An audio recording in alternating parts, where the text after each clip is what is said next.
তো আজকে যেহেতু আমাদের একটা জায়গায় যাওয়ার আছে তাই আমরা একদম সিম্পল লাঞ্চ করেছিলাম, তারপরে রেডি হয়ে নিয়েছি। আর আজকে আমি যাচ্ছি হলো মামা বাড়িতে কালী পুজোর জন্য। আর কোথাও 3-4 দিনের জন্য গেলেও কিন্তু লাগেজটা বেশ ভালোই হয়। আর আজকে আমাদের সাথে ভাইও যাচ্ছিল সেম বাসে করে। অ্যারাউন্ড 3 to 3.5 আওয়ার্সের মধ্যেই পৌঁছে গেছিলাম মামা বাড়িতে। আমরা তো 2 দিন আগে এসেছিলাম সব প্রিপারেশনস এর জন্য, তাই এখানে এখনো লাইট লাগানো হয়নি। আর যেহেতু আমরা সকালবেলায় খেয়ে বেরিয়েছিলাম তাই ইভিনিং এ তো ভালোই খিদে পেয়ে গেছিল, তাই মামা অর্ডার করেছিল চিকেন স্যান্ডউইচ।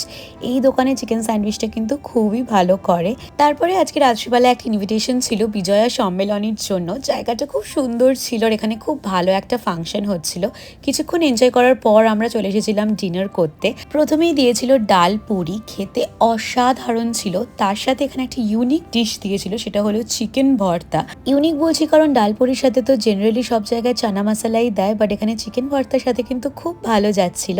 তারপরে দিয়ে দিয়েছিল বুরানি, আর তার সাথে ছিল চিকেন বিরিয়ানি। আমি তো এক্সপেক্টই করিনি এখানে এত ভালো হবে চিকেন বিরিয়ানিটা, কারণ এখানে 800 পিপলকে একসাথে খাওয়ানো হচ্ছিল, আর খাওয়ার কোয়ালিটি অসাধারণ ছিল।